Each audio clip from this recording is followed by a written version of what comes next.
यशोमती मैया के नंद लाला।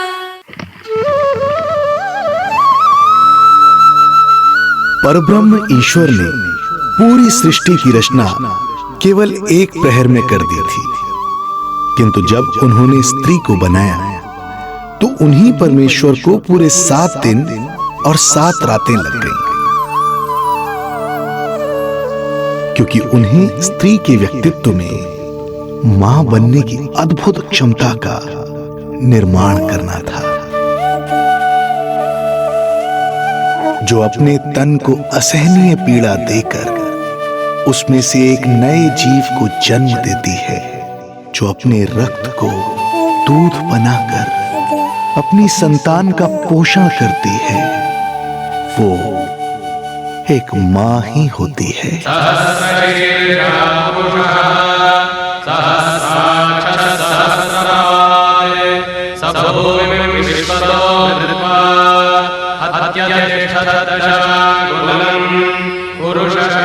स्वयं भगवान श्री विष्णु भी मां की इस ममता से दूर ना रह पाए, विवश हो गए धरती पर अवतार लेने के लिए।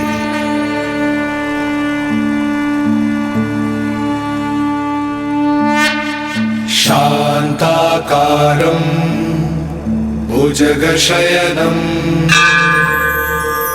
पद्मनाभं सुरेशं विश्वाधारं गगनसदृशं मेघवर्णं शुभांगं लक्ष्मीकान्तं कमलनयनं योगी वीरध्यानगम्यं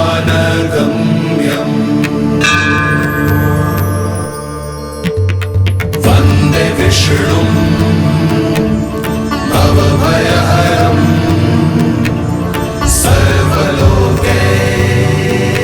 सर्वलोकैकनाथम्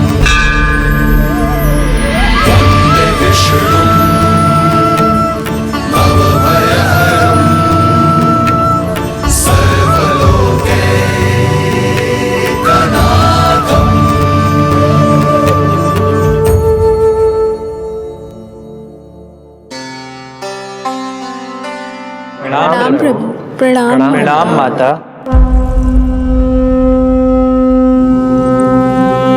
माता, प्रभु, दुष्कंस के अत्याचार दिन पर दिन बढ़ते ही जा रहे हैं। पृथ्वी की शांति नष्ट हो रही है प्रभु, और मैं देवराज इंद्र होकर भी कुछ नहीं कर पा रहा हूं। आपके प्रताप से मैं भूमि अनंत काल से समस्त विश्व का भार उठा रही हूँ, किंतु प्रभु अब दुष्टता इतनी बढ़ चुकी है कि मैं सहन नहीं कर पा रही हूँ। अब दया कीजिए प्रभु, इससे पहले कि मैं बुराई के इस असीम भार के नीचे दबकर ब्रह्मांड की अतल गहराइयों में खो जाऊं। मेरी सहायता कीजिए प्रभु। आंखें खोलिए प्रभु, आंखें खोलिए।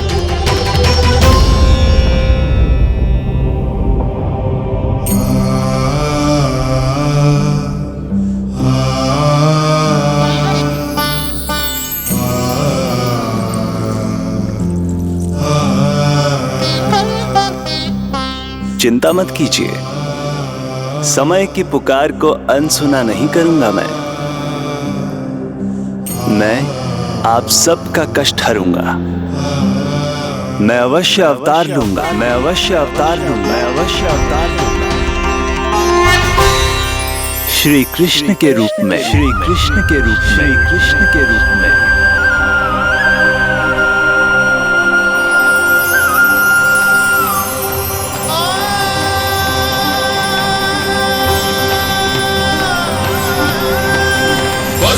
वसुदेवसुतं देवं कंसचाणूरमर्दनम्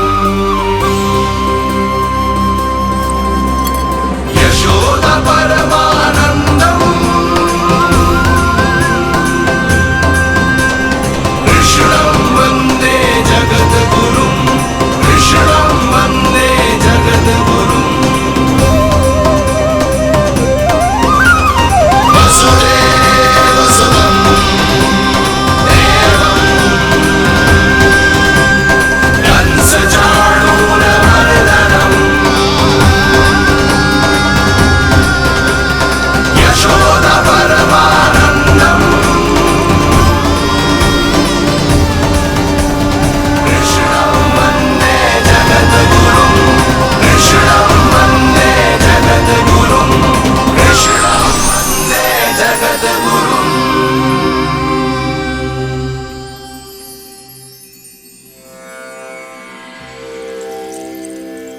कंस का वध करूंगा।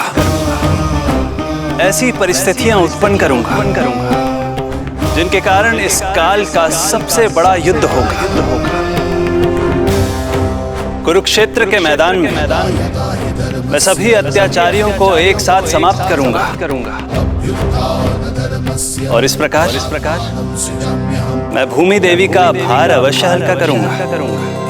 मैं धन्य हुई प्रभु। हम धन्य हुए प्रभु। किंतु ये सब मेरे अगले अवतार के प्रमुख कारण नहीं है। तो फिर प्रभु? मेरे अगले अवतार का सर्वप्रथम और सर्व प्रमुख कारण है मां के अलौकिक प्रेम का अनुभव करना। मैं मां की ममता के सभी रूपों का आनंद लेना चाहता हूं। उसके हाथों से भोजन करना, उसके अंग से लिपट जाना, लोरियां सुनना, संसार के सभी संकटों से सुरक्षित उसकी गोद में सोना, उसे मां मां कहकर पुकारना, सांसारिक विषयों के बारे में उससे जानना,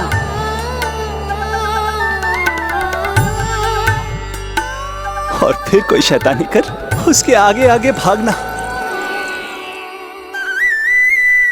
उससे डांट खाना,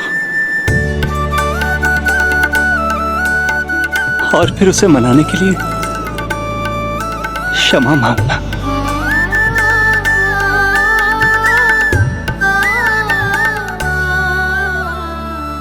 कितना आनंद आएगा जब वो मुझे दंड देने के लिए मेरे पीछे पीछे दौड़ेगी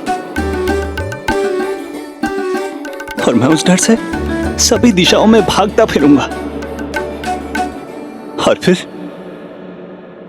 जब वो थक कर हाँफते रुक जाएगी तो मैं स्वयं उसके पास जाऊंगा, उसकी ममता भरी गोद में समा जाऊंगा।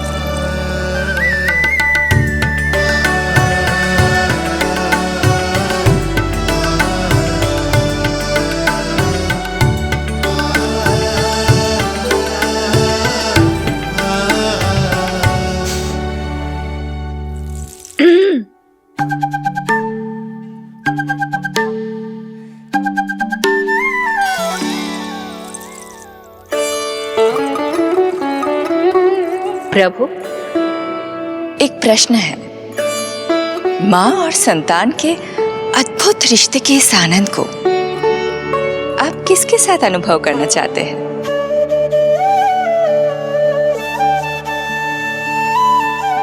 प्रभु, कौन है वो सौभाग्यशाली महिला जिन्हें आपने अपनी माँ के रूप में चुना है? वो महिला है यशोदा। यशोदा।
यशोदा आ जाएगो।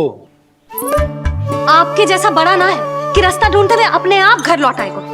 बस 6 महीने का बालक है, अबोध है। हे नारायण, क्षमा करना, अपने पति देव से ऊंची स्वर में बात कर ली मैंने।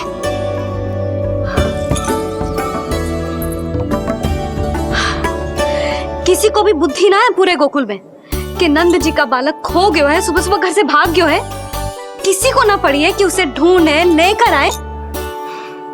यही सामान देते हैं वे गोकुल के राजा को। हे भगवान, ना जाने मेरा बच्चा कहाँ होगो, कैसा होगो। कितना समय होगा है, अब तक तो भूख भी लगी आई होगी उसे। आप क्यों रुक गए? आप खाओ। हाँ, आप खाओ, आनंद से खाओ। आपको तो कुछ चिंता ही ना है। माँ ही तड़पती है अपनी संतान के लिए।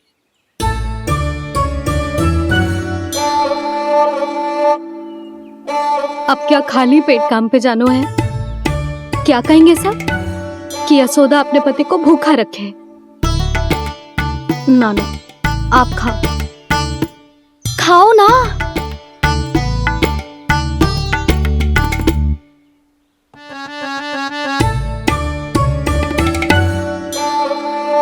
गुड़ के लड्डू कितने पसंद है उसे, कब से बना के रखे हैं।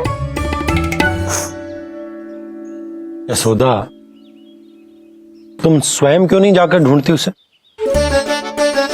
लड्डू भी खिला दियो और घर वापस भी ले आएंगे। जाओ, शीघ्र जाओ।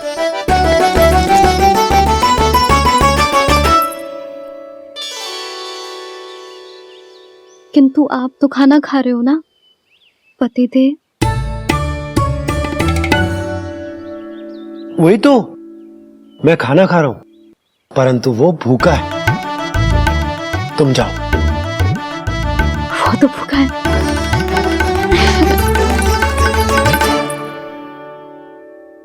ये बनेंगी श्री हरि के अगले अवतार की माँ।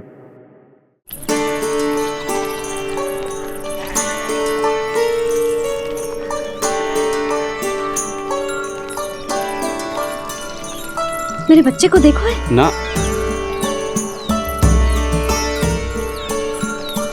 काकी, मेरे बच्चे को देखो है। नहीं नहीं,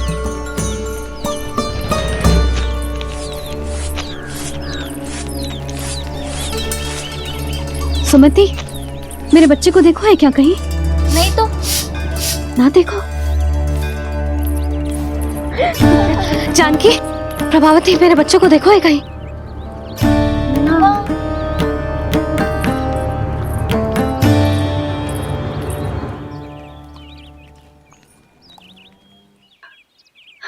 कहाँ है तू? देख, तेरी मैया कितनी चिंतित हो रही है, और तू है कि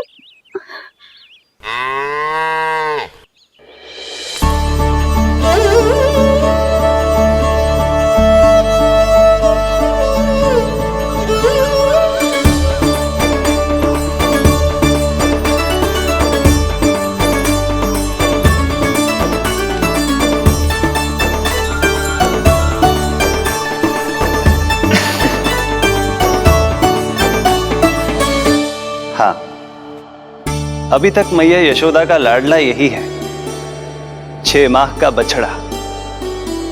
इसी पर ये अपनी सारी ममता न्योछावर करती हैं। तू फिर भाग गो। प्रतिदिन का काम हो गो है तेरा। मैंने कही थी ना, मेरे बिना, अपनी मैया के बिना कहीं ना जानो है। ये संसार कितना भयानक है, कुछ मालूम है तुझे? दुष्ट भरे पड़े चारों ओर। वाह, दुनिया की अनोखी मैया और उसका अनोखा बालक, जो कि बालक है ही ना, गाय का बछड़ा है।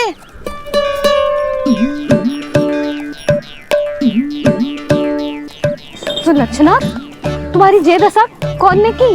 और कौन ने? जे तुम्हारे सपूत ने कूद फाद के मेरे पूरे बगीचे का सत्यानाश कर दो है। मेरा रामू ऐसा कर ही ना सकता। जे क्यों आएगो तुम्हारे बगीचे में? रंग बिरंगे फूलों के लिए। फूलों के लिए? हाँ, जीप लपलपाती है इसकी मेरे फूलों के लिए। सुबह सुबह भाग के आ जाता हो इन्हें खाने के लिए। फूल खाने? सुलक्षणा, तुम्हें कछु वहम हुआ है। जे मेरा रामू है, जे फूल वूल क्यों खाएगो भला? अच्छा, तो फिर आप ही इसका मुंह खोलो और स्वयं देख लियो। हाँ तो ठीक है, असत्य के पैर ना होते जो अभी सिद्ध हो जाए वो। रामू मुंह खोल के दिखा। मैया की कहीं मानते हैं ना, मुंह खोल।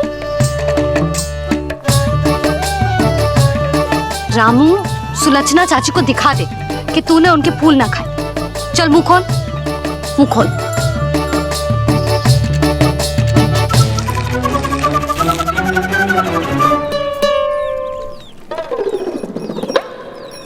हाँ हाँ देख लो, इसने कुछ ना खाया है। हाँ हम चल रहे हैं। अरे पर मुझे भी तो देख लेने दो। सुलक्षणा, मैं नंद देव की पत्नी हूँ, तुम्हें क्या लगता है मैं असत्य बोलूंगी? ना ना जशोदा जी, लेकिन आप तो सिद्ध करने वाली थी ना। हो तो गए हो सिद्ध। चल रामू, देर हो रही। अरे अरे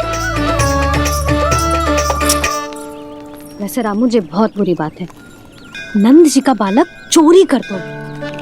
छी, जो अपनी वस्तु ना है उसे छूते भी ना है, समझ आई? जे करूंगी सुलक्षणा के यहाँ भरी टोकरी बेसन के लड्डू भिजवा दूंगी, प्रसन्न हो जाएगी। ये तो बड़ी चतुर है प्रभु। हाँ प्रभु, और जीवट भी है इनमें। बस यही देखा आप सबने? क्या आपने एक मां की चिंता नहीं देखी? प्रत्येक मूल्य पर अपनी संतान की रक्षा करने का स्वभाव नहीं देखा? या फिर असत्य भाषण करने पर अपनी भूल सुधारने की व्यग्रता नहीं देखी? कोई बात नहीं, मैं बताता हूं यशोदा क्या है। यशोदा पवित्रता की प्रतिमूर्ति है, विश्वास का आधार सुरक्षा की भावना है, ममता का मूर्त रूप है वो, वात्सल्य की गंगा है, भावनाओं का बहता हुआ निर्झर है। यशोदा अपने आप में परिपूर्ण है। यशोदा मां है। प्रभु, मां यशोदा निश्चित ही अद्भुत है। जिनके यहाँ आप पुत्र बनकर जाना चाहते हैं, उन्हें तो असाधारण होना ही है। किंतु प्रभु, आपके दिए हुए वचन के अनुसार आपको देवी देवकी का पुत्र बनकर जाना है, तो फिर आप एक ही जन्म में दोनों माताओं के पुत्र कैसे बन सकते हैं? आपका प्रश्न उचित है इंद्रदेव। पूर्व काल में प्रजापति सुतप्पा और उनकी पत्नी प्रश्नी ने मेरी घोर तपस्या की थी। उनके आग्रह करने पर मैंने उन्हें वरदान दिया था कि जब वो देवकी और वसुदेव के रूप में पृथ्वी पर आएंगे, तब मैं उनका अष्टम पुत्र कृष्ण बनकर जन्म लूंगा। पर मैया यशोदा के वात्सल्य प्रेम ने मुझे दुविधा में डाल दिया, क्योंकि वो भी तो पिछले जन्म से ही है ना। पिछले जन्म से?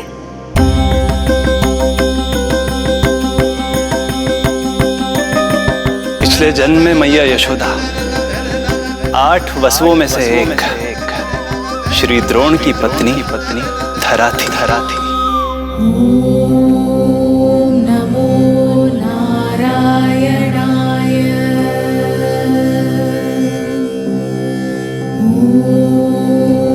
नमो नारायणाय। दोनों सहस्त्रों वर्षों तक निरंतर मुझे पुत्र रूप में पाने की मनोकामना के साथ घोर तपस्या करते रहे।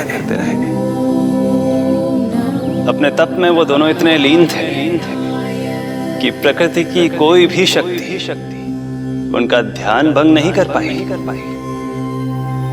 किंतु फिर एक दिन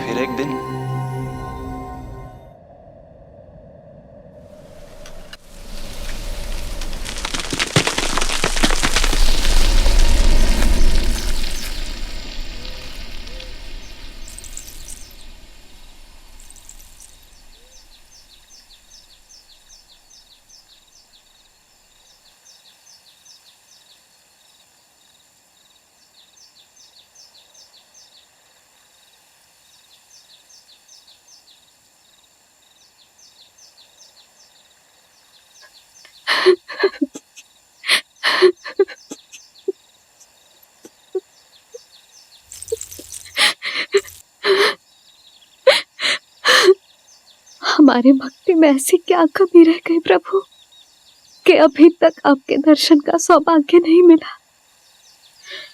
अब तो सैकड़ों वर्ष बीत गए हैं आपका सुमिरन करते हुए।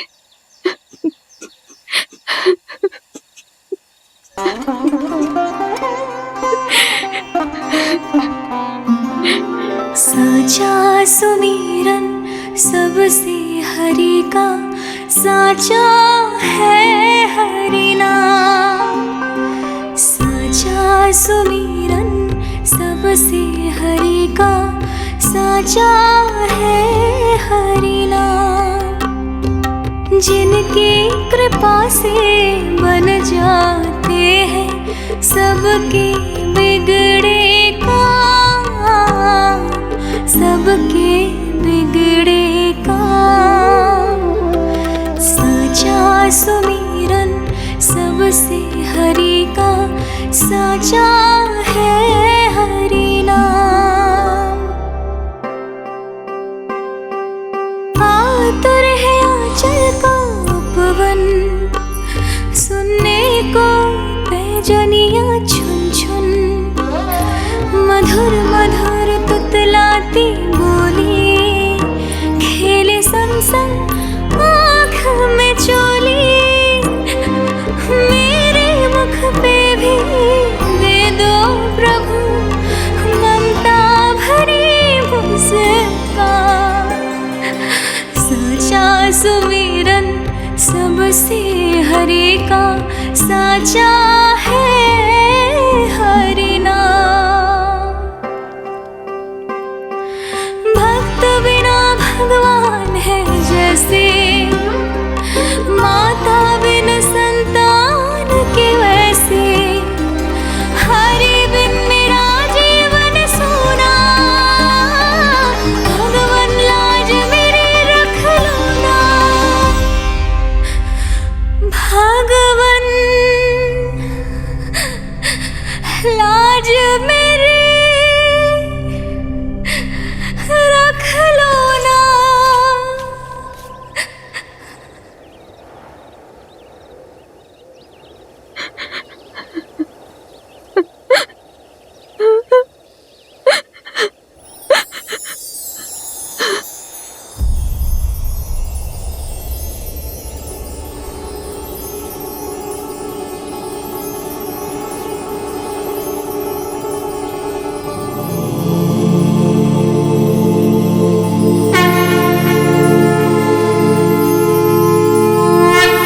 सशंख चक्रम सकिरीट कुंडलम, सपीत वस्त्रम सरसीरुहेक्षणम।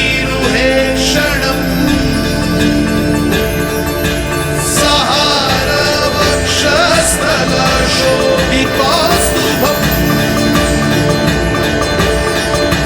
नमामि विष्णु शिरसा चतुर्भुजम्।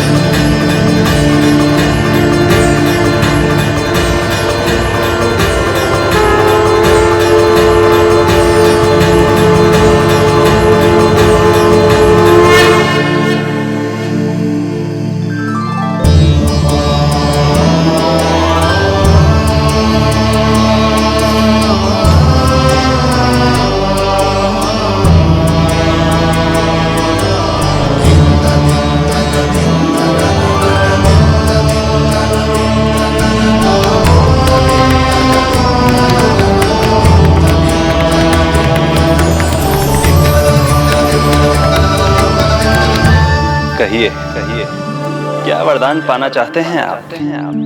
प्रभु, हम आपकी सेवा करना चाहते हैं, परंतु भक्त की भांति नहीं, अभी तो माता पिता के समान।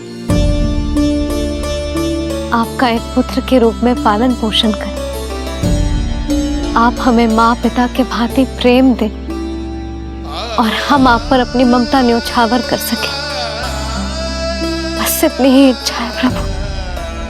आपकी इच्छा पूर्ण होगी। मैं आपकी संतान के रूप में अवश्य आऊंगा, किंतु उसके लिए आपको मेरे अगले अवतार के बाद एक और अवतार की प्रतीक्षा करनी होगी, क्योंकि अगले जन्म के लिए मैं पहले ही ये वरदान माता देवकी को दे चुका हूं। प्रभु, किसी भी जन्म में आपको अपने पुत्र के रूप में पाना मेरा सौभाग्य होगा, किंतु मेरी ममता मेरे वश में नहीं है। प्रभु, आप साक्षात मेरे सामने खड़े हैं, किंतु मेरे नेत्र आपके इस दिव्य चतुर्भुज रूप को नहीं देख पा रहे। इन्हें तो आप अभी से बाल रूप में दिखाई दे रहे हैं। मेरे भीतर उमड़ती ममता की ज्वार का अनुभव कीजिए प्रभु। केवल कल्पना मात्र से मेरा वक्ष स्थल दूध से भराया है।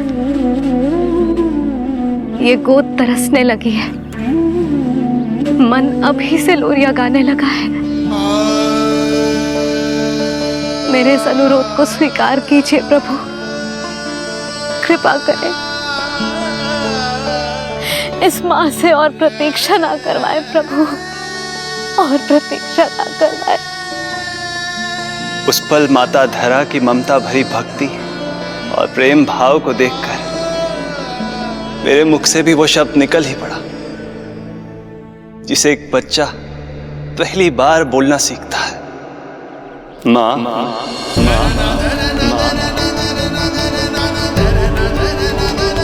अब ये प्रतीक्षा केवल आपकी ही नहीं, मेरी भी होगी, मेरी भी होगी, मेरी। मैं भी तरसूंगा आपका पुत्र बनने के लिए, पुत्र बनने के लिए। इस समय मैं विवश हूँ, समय मैं विवश हूँ, समय मैं विवश हूँ, किंतु मैं आपको वचन देता हूँ, आपको वचन देता हूँ, आपको वचन देता हूँ, आपकी संतान बनकर अवश्य आऊंगा, अवश्य आऊंगा। प्रभु,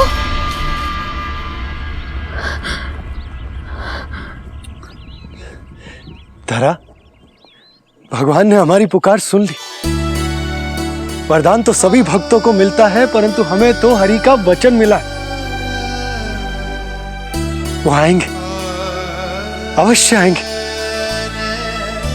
अब हमें केवल उस शुभ दिन की प्रतीक्षा करनी है। अब और प्रतीक्षा नहीं होगी मुझसे।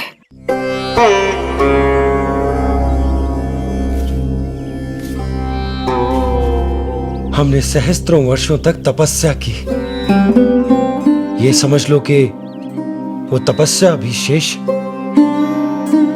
नहीं। श्री हरि को अपने सामने देखकर मेरी व्याकुलता का बांध टूट गया है। 2 जन्म बहुत बड़ा समय होता है स्वामी। अपने पुत्र के रूप में हरि को गोद में खिलाने के लिए अब मैं और 2 जन्मों तक प्रतीक्षा नहीं कर सकती।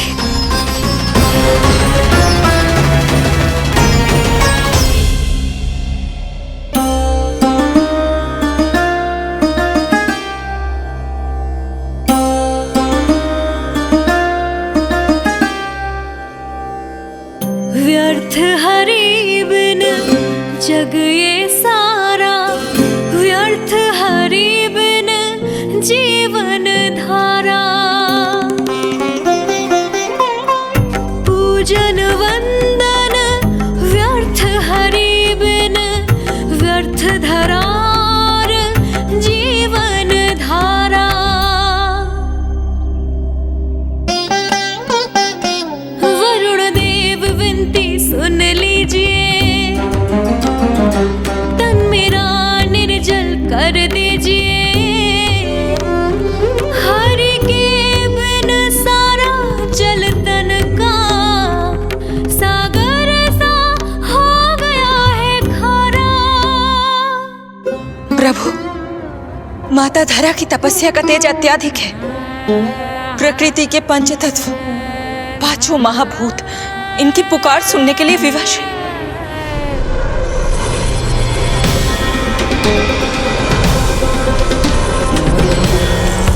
धरा, प्रिय, ये क्या कर रही हो? रुक जाओ। जठराग्नि सब दूर ये कर दो, अग्नि देव मेरे ताप को हर लो। माता जो वंचित ममता से, जग में नहीं उसको कुछ प्यारा।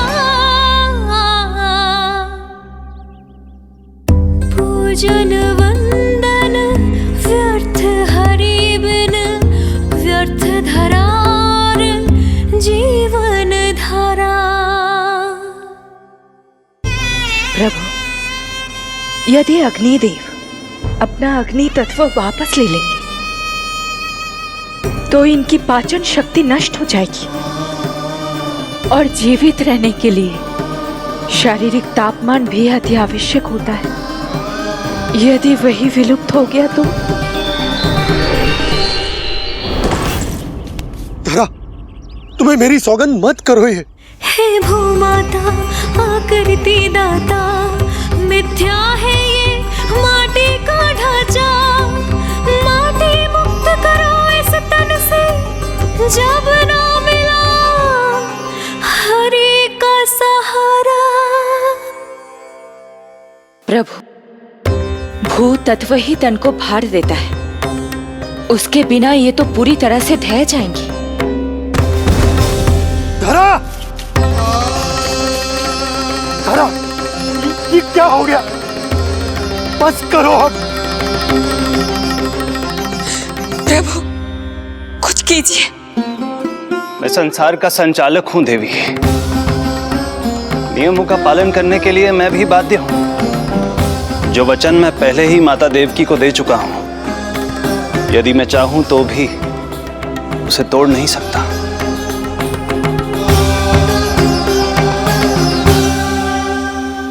सुख लो आयु सब इस तन की, आस है जो ना शेष है मन की। वायु देव कृपा करो अब ये, रोक दो इन श्वासों की धारा।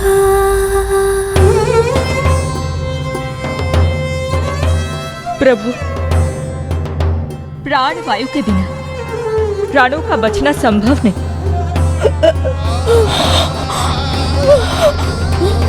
धरा, धरा, धरा, धरा, बस करो अब। क्या तुम अपनी सुध-बुध खो चुकी हो? तुम्हारे प्राणों में मेरे भी प्राण बसते हैं प्रिय। रुक जाओ। हे आकाश देव, तुमको मेरा अंतिम प्रणाम। अंतरात्मा लीन करो मेरी, लेके श्री हरि का नाम।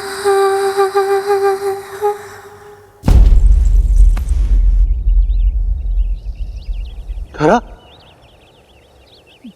धरा, धरा, ये क्या कर लिया तुमने? धरा, कोई है, कोई है, सहायता कीजिए। धरा, जल। धरा, तुम चिंता मत करना, मैं यही हूं। मैं 2 क्षण में जल लेकर आता हूं।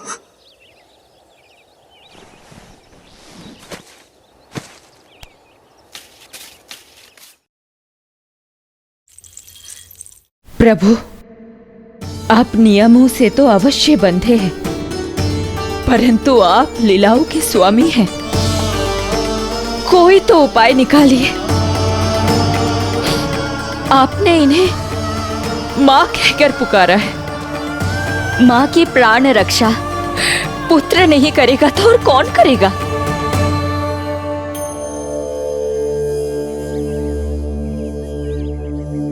प्रेम ना जिसकी सीमा कोई, ना कोई आयाम, माँ की ममता के आगे विवश हुए भगवान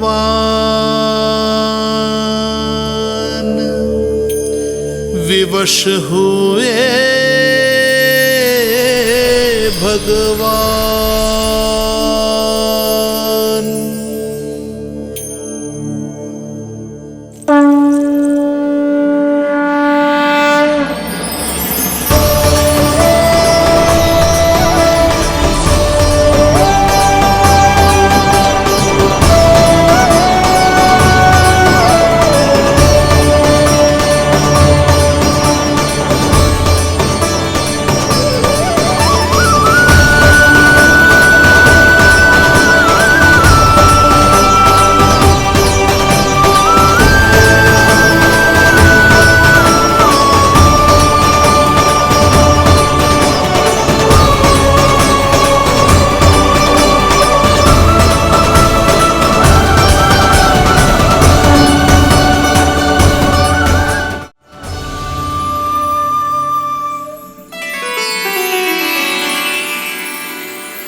प्रभु नहीं, पुत्र कहो मां।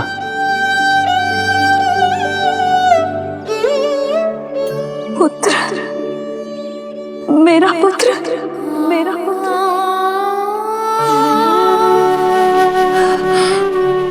आज जैसे आपने मुझे अपनी गोद में लिटा रखा है, क्या कुछ ऐसा नहीं हो सकता कि शीघ्र ही मुझे आपको अपनी गोद में खिलाने का अवसर मिल जाए? आज तो मैं केवल मूर्छित हुई हूं, किंतु शीघ्र ही यदि मुझे आप पुत्र रूप में ना मिले तो मेरे प्राण चले जाएंगे। ऐसा ना कहो मां।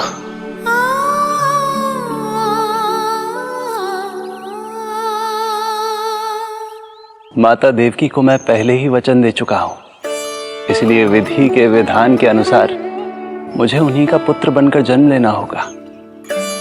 किंतु आपकी आतुरता का अनुभव करने के बाद अब मैं भी आपका स्नेह पाने से स्वयं को और वंचित नहीं रख सकता।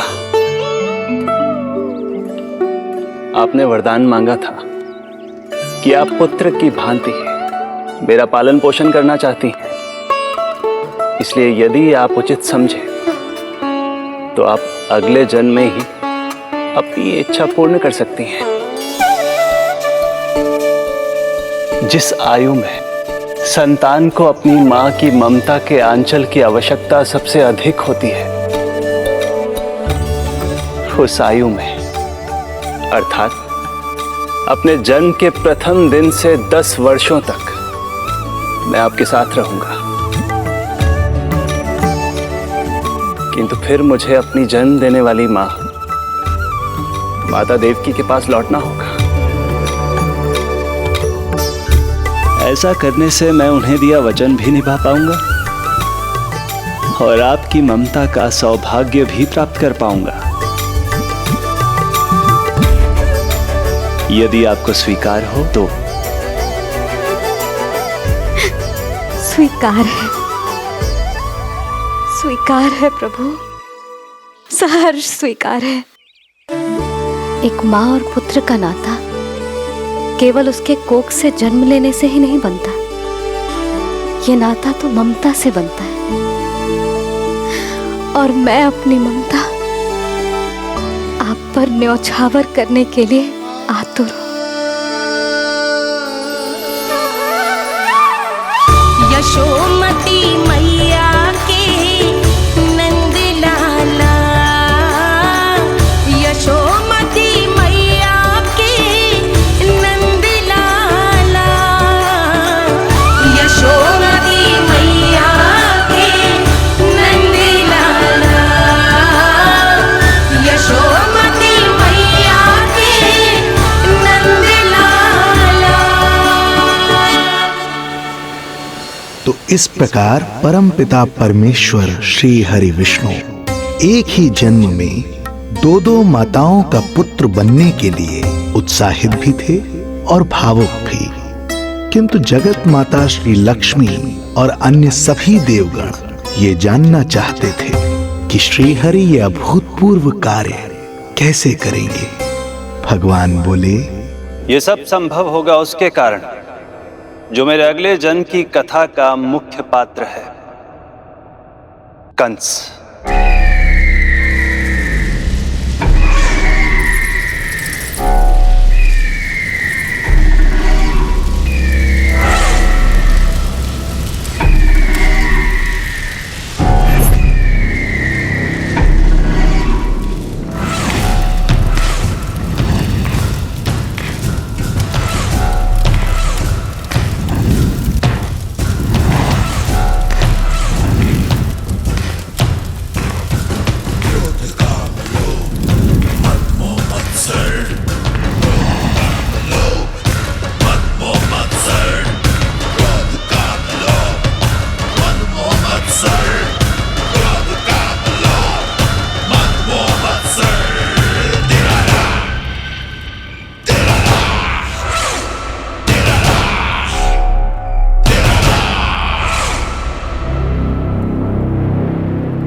जब जीवन पर संकट हो तो अभिमान अर्थहीन होता है।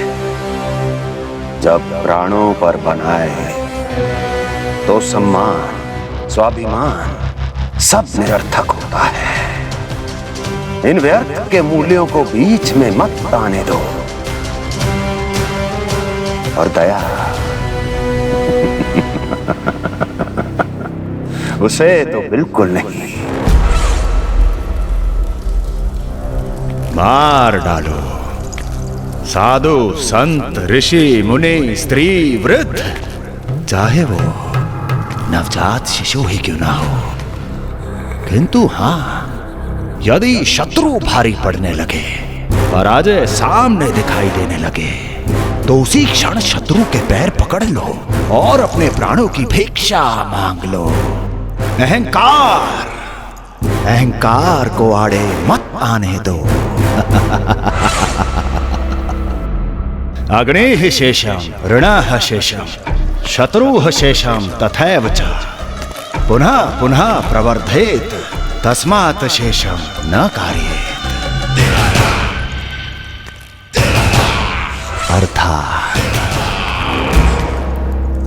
अग्नि की एक भी चिंगारी, ऋण की एक भी मुद्रा और शत्रु की एक भी संतान यदि शेष रह जाए तो शीघ्र ही विकराल रूप धारण कर सकती है। इन सब का समूल नाश ही एकमात्र उपाय है अपनी सुरक्षा का।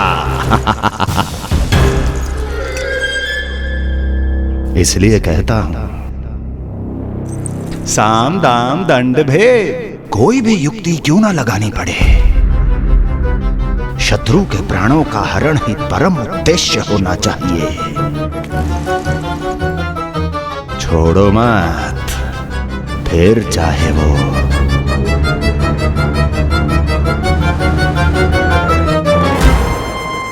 विष्णु ही क्यों ना हो।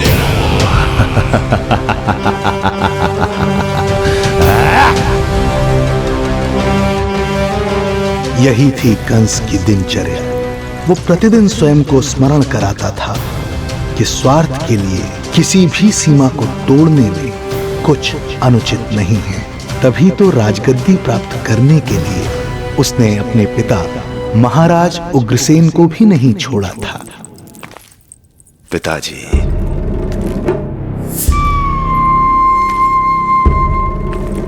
हो सके तो मुझे क्षमा कर दीजिएगा। कल्पना भी नहीं की थी कि मैं आपके साथ ऐसा व्यवहार करूंगा। आपको प्रतीत हो रहा होगा कि मैं क्रूर हूं, स्वार्थ में अंधा हो गया हूं, किंतु मैं विवश हूं।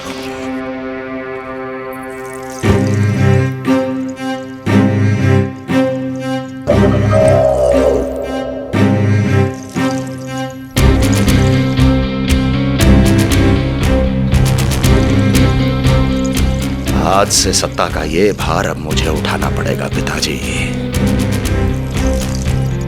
क्योंकि आप तो अत्यंत दयावान हैं। अपनी आवश्यकता से अधिक प्रेम आपको अपनी प्रजा से है, किंतु मैं ऐसा नहीं। मैं अपने शत्रुओं का काल हूं। तभी तो मेरे प्रति दुर्भावना रखने वाले मेरे सम्मुख आने से पहले थर थर कांपते हैं। इसलिए मथुरा का राज सिंहासन मेरे साथ अधिक सुरक्षित रहेगा, क्योंकि मैं आपसे अधिक उपयुक्त हूं पिताजी। मेरा विश्वास कीजिए।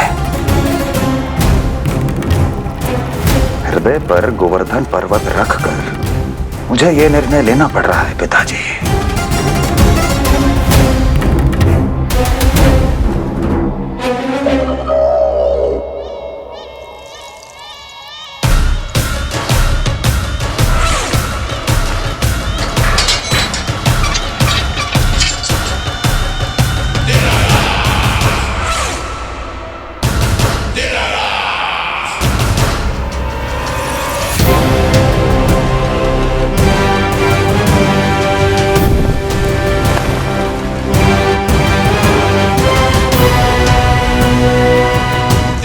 चाबी यमुना में फेंक देना। कोई कितना भी क्रूर, कठोर राक्षस ही क्यों ना हो, किसी न किसी के लिए उसके हृदय में भी प्रेम उपजता ही है। कंस भी इस नियम का अपवाद नहीं था। इस संसार में एक जीवात्मा ऐसी भी थी जिसे वो स्वयं से भी अधिक स्नेह करता था, और वो थी उसकी लाडली बहन देवकी।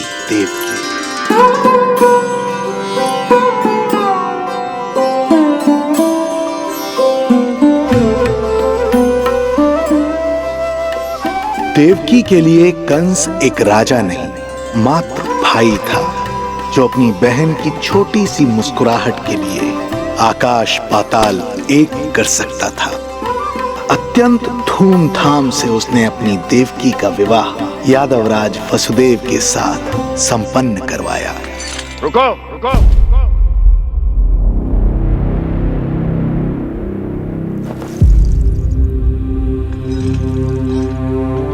ये आप क्या कर रहे हैं? आप मथुरा नरेश हैं? नहीं कुंवर जी, आज मैं मात्र वो भाई हूं जो अपनी प्रिय बहन के साथ बस कुछ क्षण और व्यतीत करना चाहता है। कंस के हृदय में देवकी के लिए उमड़ता प्रेम का सागर तब अचानक सूख गया जब उसने ये आकाशवाणी सुनी। महापापी अत्याचारी कंस,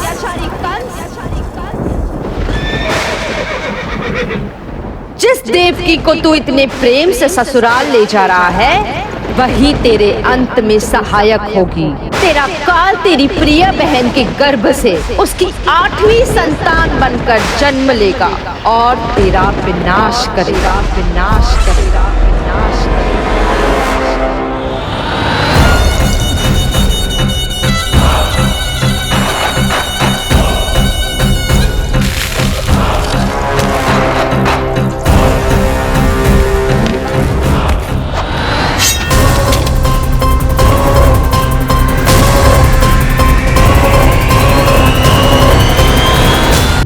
कौन है आप? मुझे आपसे भय लग रहा है। आप मेरे भैया नहीं हो सकते। सही कहा तूने। जो मेरे विनाश को जन्म दे, उस कुल घातिनी से मेरा कोई संबंध नहीं। महाराज, रक्त के संबंध क्रोध की अग्नि में मत झुलसाइए। जिस बहन को आपने बचपन से आज तक इतना प्रेम दिया, क्या वो आपके विरुद्ध किसी षड्यंत्र में सहायक हो सकती है? भला हमारी संतान आपका विनाश क्यों करेगी? अपनी नवविवाहित बहन पर कृपा कीजिए महाराज। अपने पुरुषार्थ से आपने कितने असुरों को युद्ध में पराजित किया है। आज वो सब दरबारी बनकर आपकी सेवा करते हैं। ये महापराक्रमी कंस, यदि वो मायावी असुर आपको हानि नहीं पहुंचा पाए, तो ये आपकी बहन आपका क्या बिगाड़ सकती है? दया कीजिए महाराज, दया कीजिए। आप बीच में मत पड़िए कुंवर जी। सुना नहीं क्या? इसकी 8वीं संतान मेरा वध करेगी। जब मां ही नहीं बचेगी, तो 8वीं संतान के जन्म का तो प्रश्न ही नहीं उठता। यदि ऐसा है तो आप मुझे मार दीजिए। जब मैं ही जीवित नहीं रहूंगा, तो देवकी की संतान होने की संभावना ही समाप्त हो जाएगी। अपने बहनोई की हत्या का पाप मैं नहीं कर सकता। और बहन की हत्या का पाप कर सकते हैं? जिसे जीवन भर प्रेम दिया है, उसके प्राण लेने का अधिकार है मुझे। प्रिय भैया, यदि आपको इस विषय में इतना संदेह है, तो आप हमारी 8वीं संतान के प्राण ले लीजिएगा। बल्कि 8वीं संतान ही नहीं, उसका जन्म होने तक हमारी सभी संतानों का वध आप स्वयं अपने हाथों से कर लीजिए। स्वामी! हे मथुराधिपति, मेरी पत्नी को प्राण दान दे दीजिए। मैं महाराज शूरसेन का पुत्र वसुदेव आपको वचन देता हूं, अपनी 8 संतानों को जन्म लेते ही स्वयं आपके सामने प्रस्तुत करूंगा। अपनी 8 संतानों को जन्म लेते ही स्वयं आपके सामने प्रस्तुत करूंगा।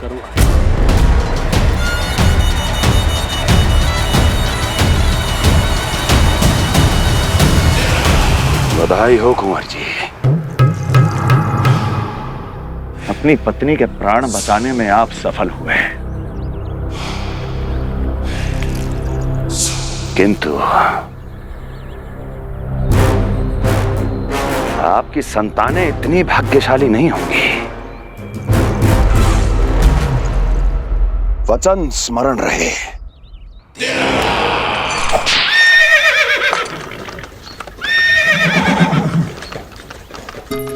इस तरह रक्त की प्यासी कंस की तलवार की छाया में देवकी और वसुदेव का वैवाहिक जीवन प्रारंभ हुआ। जब कंस की निर्ममता और वसुदेव के वचन का ये दुखद समाचार गोकुल पहुंचा, तो हे नारायण, अर्थात राजा वसुदेव यदि कंस के सामने गिड़गिड़ाते नहीं तो रानी देवकी के प्राण चले जाते। हाँ नंदराज, और अब वो दोनों कंस के महल में हैं, किंतु वो महल भी उनके लिए किसी बंदी गृह से कम नहीं है।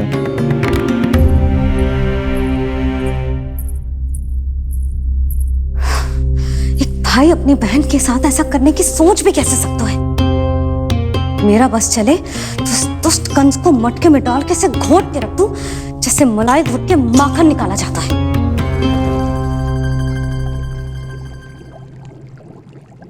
ना, माखन ना, जे कंस तो कीड़ा है, इसे तो पटक पटक के ऐसे मारना चाहिए जैसे कीड़ा निकालने के लिए धान के गट्ठर को पटका जाता है।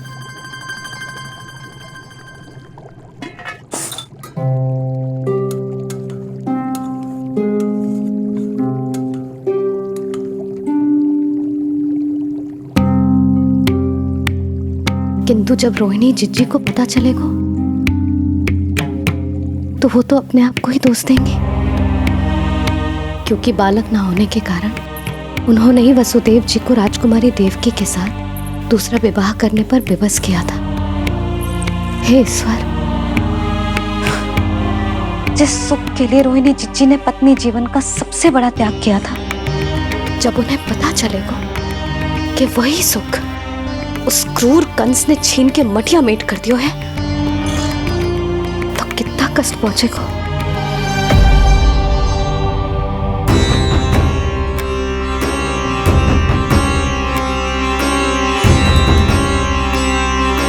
रोहिणी जीजी,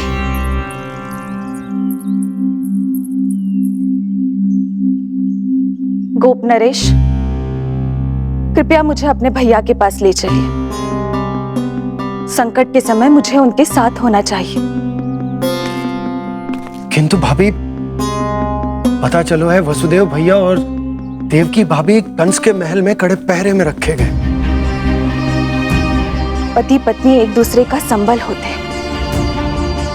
कंस का पहरा कितना भी कष्टदायक क्यों ना हो, इस समय उन्हें और बहन देवकी को मेरी आवश्यकता है।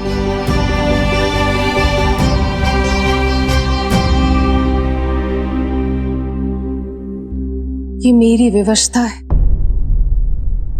ये यादव कुलदीपक होकर भी आपको इस महल में बंदियों की तरह रहना पड़ रहा है,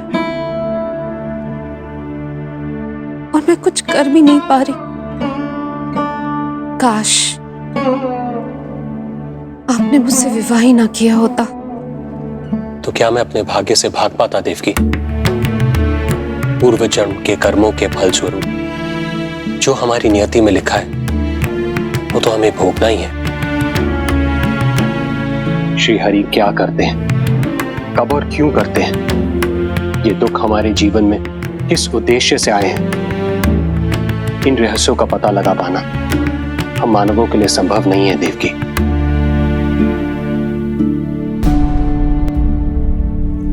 तो फिर चलिए यहां से भाग चलते हैं, कहीं ऐसे स्थान पर जहां भैया की छाया भी हम पर ना पड़ सके। नहीं प्रिय, कंस के गुप्तचरों की दृष्टि हम पर अवश्य होगी, और मैं ऐसा कोई कार्य नहीं कर सकता जिससे तुम्हारे जीवन पर कोई संकट आए। और मैंने उन्हें अपनी सभी संतानों को सौंपने का वचन भी दिया है। अपना वचन मेरे लिए प्राणों से भी अधिक महत्वपूर्ण है देवकी।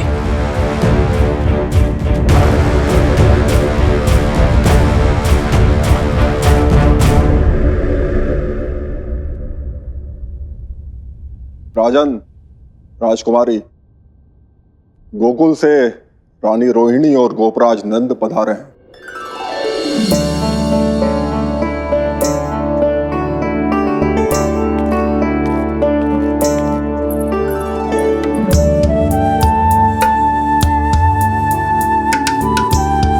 स्वामी,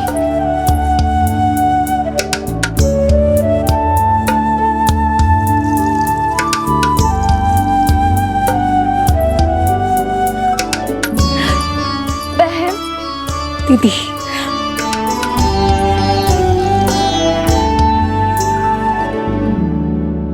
भाई नंद, जो आप हमारे लिए कर रहे हैं उसके लिए धन्यवाद शब्द बहुत छोटा है। मैं अपने भाग्य को स्वीकार कर चुका हूं। यदि यही श्री नारायण की इच्छा है तो यही सही।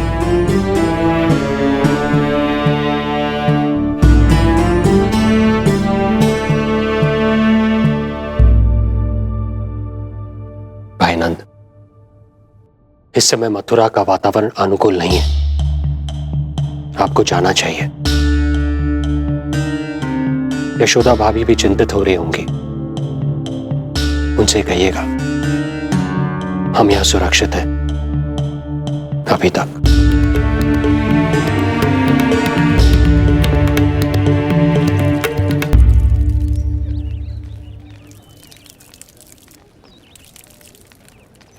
वसुदेव भैया का भाग्य पर भरोसा देख वे अपनी संतानों को कंस को अवश्य सौंपेंगे। हे ईश्वर, इतना कठोर वचन, जब इसे निभाने का कठिन समय आएगा तो कैसा अनुभव करेंगे वे? उनका हृदय तो चकनाचूर हो जाएगा।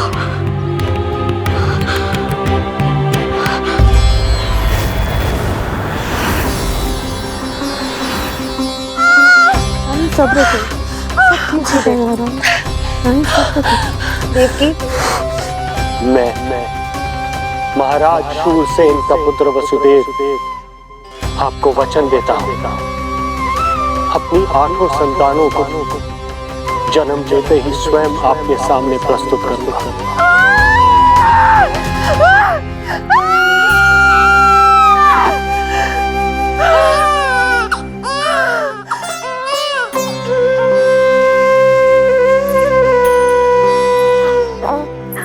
बधाई हो स्वामी, आपको पुत्र रत्न प्राप्त हुआ है।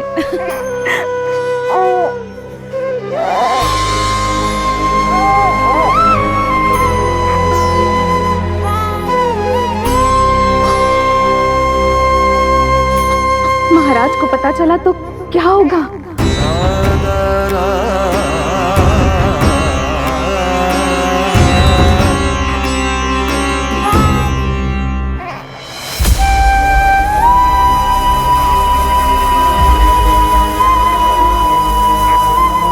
अपने पुत्र को इन हाथों में थामना। कितने वर्षों से इस पल की प्रतीक्षा कर रहा था मैं, और आज जब यह पल आया है मेरी आंखों में दुख के आंसू हैं। एक पिता जब प्रथम बार अपनी संतान को गोद में उठाता है तो सबसे पहले यह सोचता है कि उसे क्या नाम दूं, उसका सुनहरा भविष्य कैसे सुनिश्चित करे। किंतु मैं वो भाग्यहीन पिता हूं जो अपने पुत्र का भविष्य मृत्यु के अंधकार में डुबोने जा रहा है। मैं इसे नाम देकर क्या करूंगा?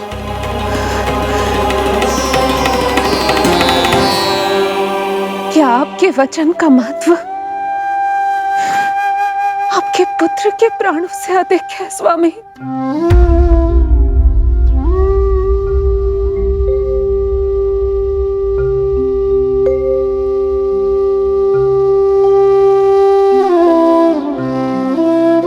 श्री नारायण का दूसरा नाम सत्य होता है देवकी।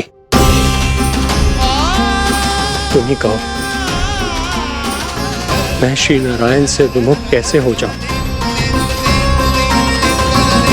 मुझे अपना वचन निभाना ही होगा। हृदय के टुकड़े टुकड़े क्यों ना हो जाए,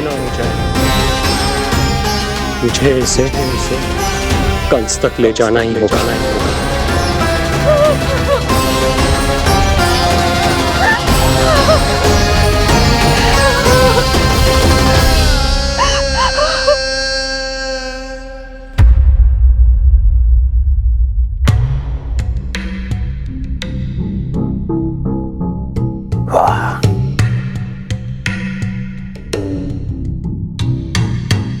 इतना स्वादिष्ट भोजन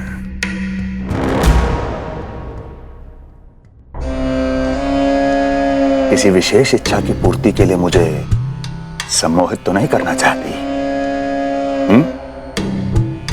मुझे पति के रूप में प्राप्त कर तो चुकी हो, अब प्राप्त करने को क्या क्या बचा है? प्राप्ति मैं प्राप्ति नहीं, अस्थि हूँ स्वामी। प्राप्ति तो छुई मुई बनकर वहां खड़ी है। आप सदैव अपने विषय में ही सोचते हैं। कभी मेरे ओर भी निहारा कीजिए, तभी तो मेरा नाम सही से स्मरण होगा आपको। मैं अपने विषय में ही सोचता हूं, तभी तो दसों दिशाओं में मेरे नाम का डंका बजता है, मेरे साम्राज्य का विस्तार होता है, तभी तो मेरा अस्तित्व है। अस्थि स्मरण रहे, तुम हो क्योंकि मैं हूं।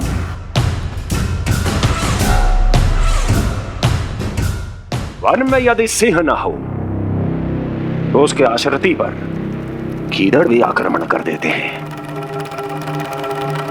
सिंह कभी अपने शत्रु को एक क्षण भी जीवित नहीं छोड़ता महाराज। आपने तो छोड़ दिया देवकी को।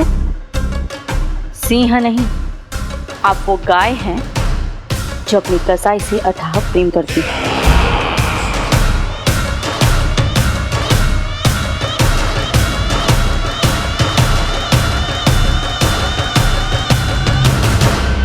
सभी संतानों को जन्म लेते ही मेरे पास लेकर आएगा, ये वचन दिया है वसुदेव ने मुझे। तो फिर आया क्यों नहीं महाराज? प्रथम शिशु का जन्म तो हो चुका है।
कुल के यादव अपना वचन मिथ्या नहीं होने देते महाराज।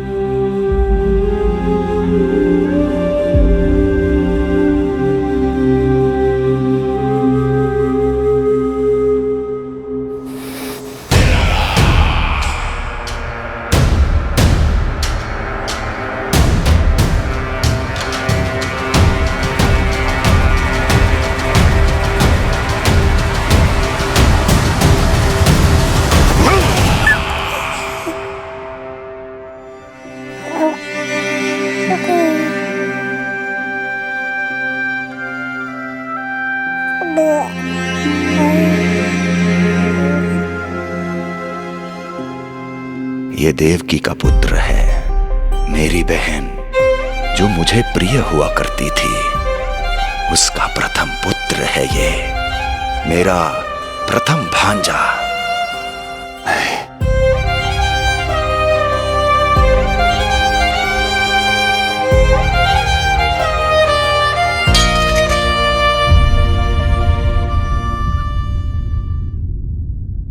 इसे वापस ले जाइए कुंवर जी।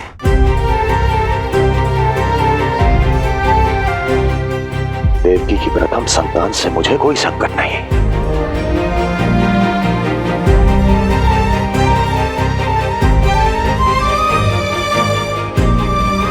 और आपको क्या लगता है कुंवर जी कि मैं कोई राक्षस हूं क्या?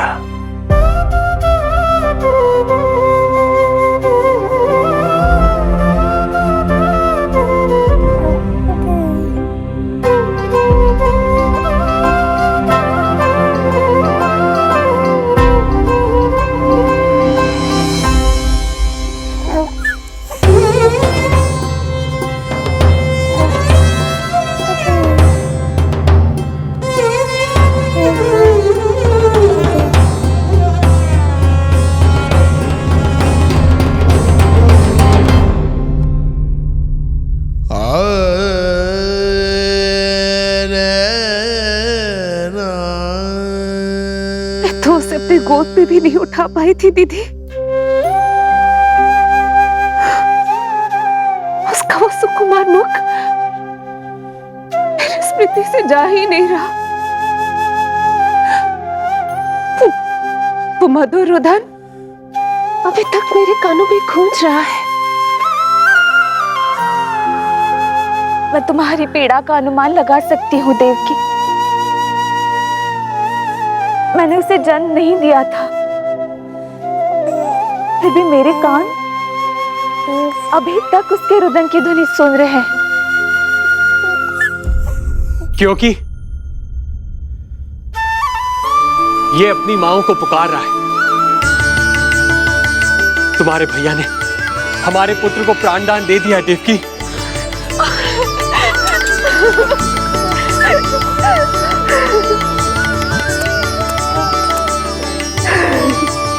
स्वामी, अब अपने पुत्र का नामकरण कीजिए। इसे ऐसा नाम दीजिए कि इसका भविष्य यश और कीर्ति से परिपूर्ण हो। कीर्तिमान कीर्तिमान होगा इसका नाम।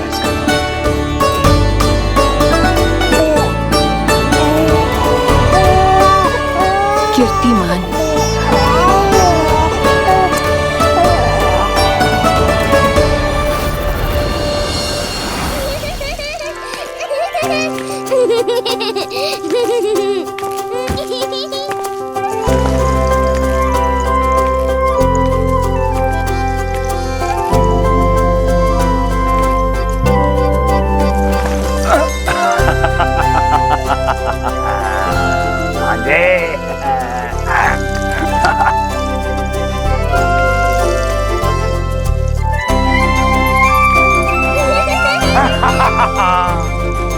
भांजे भांजे, मामा से बचना असंभव है।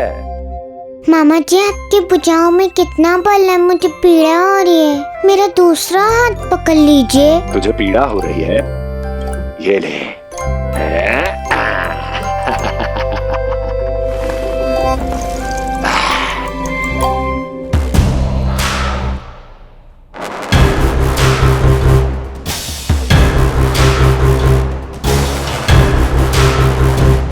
नारायण नारायण।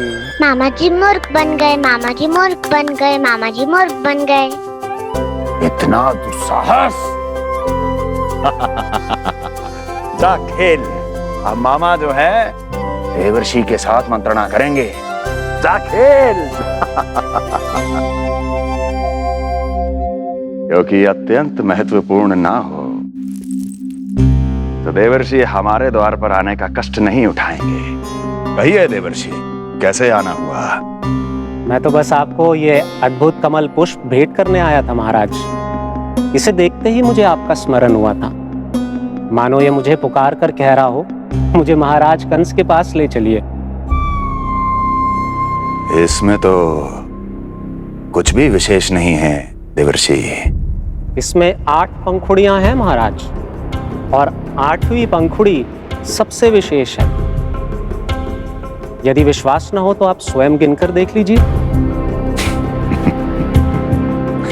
आप मेरा उपहास कर रहे हैं देवर्षि। आप गिनिए तो सही महाराज। 1 2 3 4 5 6 7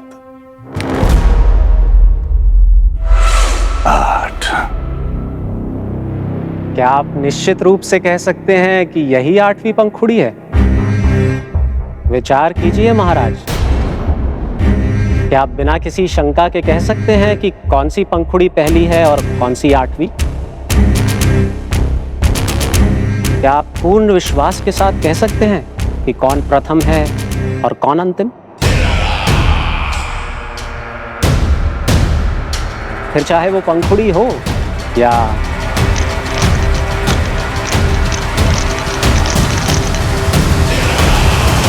सावधान करने के लिए धन्यवाद देवर्षि। कंस के साथ धोखा करने वाले को अति भीषण दंड मिलेगा। भविष्य में ऐसी कल्पना मात्र से ही मेरे शत्रु भय से कांप उठेंगे।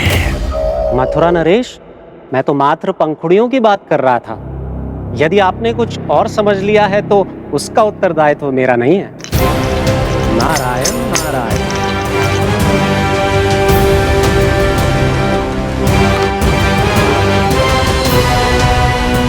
विचार कीजिए महाराज, क्या आप बिना किसी शंका के कह सकते हैं कि कौन सी पंखुड़ी पहली है और कौन सी आठवीं?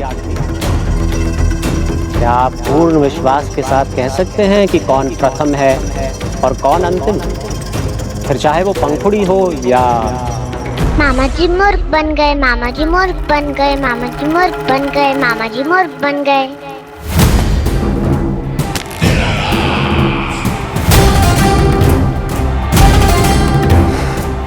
कंस को कोई मूर्ख नहीं बना सकता। कीर्तिमान। जी मामा जी। क्रोध काम लोभ मद मोह मत्सर, क्रोध काम लोभ मद मोह मत्सर, क्रोध काम लोभ। मामा जी मुझे दर्द हो रहा है। मद मोह मत्सर, क्रोध काम लोभ मद मोह मत्सर। स्वामी, ये कीर्तिमान के लिए कैसा लग रहा है? ये लीजिए स्वामी।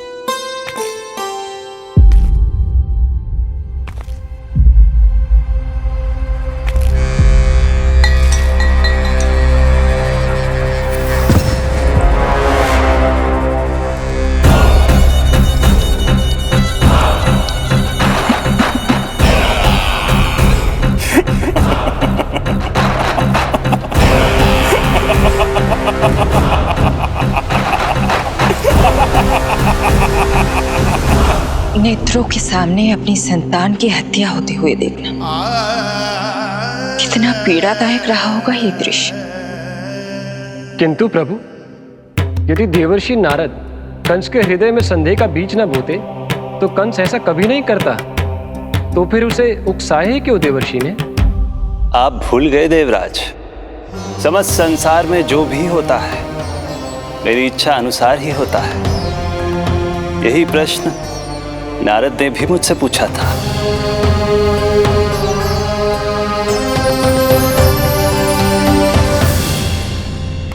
नारायण नारायण।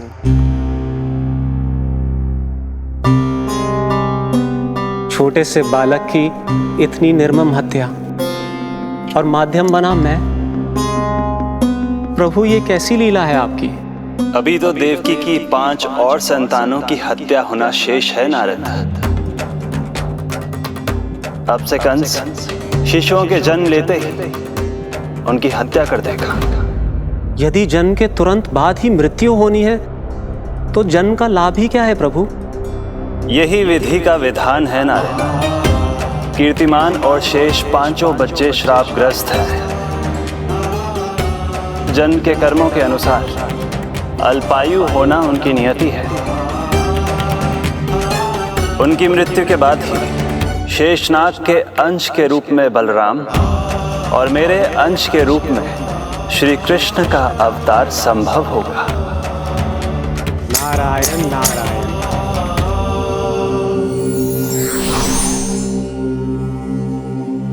देवकी के पुत्र एक के बाद एक जन्म लेते रहे और उनकी हत्या कर कंस अपने पापों की संख्या में वृद्धि करता रहा। नहीं! मत मारो! मेरा पुत्र! मेरा पुत्र!